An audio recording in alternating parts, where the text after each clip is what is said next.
समय विक्रमी संवत 1455 ज्येष्ठ मास की पूर्णिमा का ब्रह्म मुहूर्त।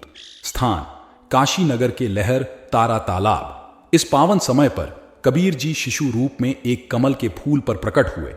आशी अष्टानंद जो उस समय साधना कर रहे थे, इस अद्भुत दृश्य को देखकर आश्चर्यचकित रह गए। उन्होंने इस दिव्य लीला का वर्णन अपने गुरुदेव स्वामी रामानंद जी से किया। स्वामी रामानंद जी विष्णु जी के उपासक और वैष्णव धर्म के प्रचारक थे। उनके 1400 आर्ष प्रचारक शिष्य थे। अर्षि अष्टानंद की शंका का समाधान करते हुए स्वामी रामानंद ने कहा, ऊपर के लोकों का कोई देव पुरुष काशी में किसी के घर जन्म लेकर अपना प्रारब्ध पूरा कर रहा है। अपने ज्ञान के आधार पर स्वामी रामानंद ने ऐसा कहकर अर्षि अष्टानंद की शंका का समाधान कर दिया।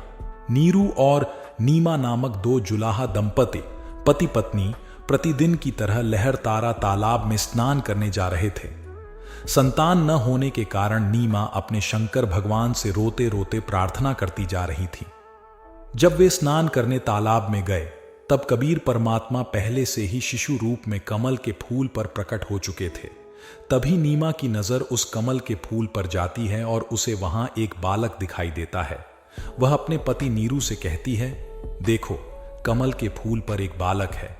जब नीरू ध्यान से देखता है तो उसे भी बालक नजर आता है। नीरू बालक को उठाकर नीमा की गोद में दे देता है। नीरू ने नीमा से कहा, हमें नहीं पता यह बालक किसका है और हम इसे घर नहीं ले जा सकते। लोग क्या कहेंगे कि किसका बालक उठा लाए। तभी बालक रूप में कबीर परमात्मा शिशु रूप में बोल पड़े, मैं तुम्हारे लिए ही आया हूं, मुझे घर ले चलो, तुम्हें कोई कुछ नहीं कहेगा। और ऐसा ही हुआ। कबीर परमात्मा इतने सुंदर थे कि पूरा काशी शहर उन्हें देखने नीरू के घर आया। सभी कहने लगे, हमने ऐसा अद्भुत बालक आज तक नहीं देखा। कोई कहता यह देव पुरुष उतरा है, कोई कहता विष्णु का अवतार है, तो कोई शंकर भगवान की महिमा गाते हुए कहता काशी का उद्धार करने आए हैं। सब अपनी अपनी मत से कह रहे थे। नीमा ने बालक रूप में परमात्मा को जैसे ही दूध पिलाने की कोशिश की, परमात्मा ने मुंह बंद कर लिया। सभी प्रयास करने पर भी परमात्मा ने दूध नहीं पिया। 25 दिन बीत गए, लेकिन बालक ने कुछ नहीं खाया। नीरू और नीमा बहुत चिंतित हो गए थे, लेकिन परमात्मा बिल्कुल स्वस्थ थे। नीमा फूट फूट कर रोने लगी।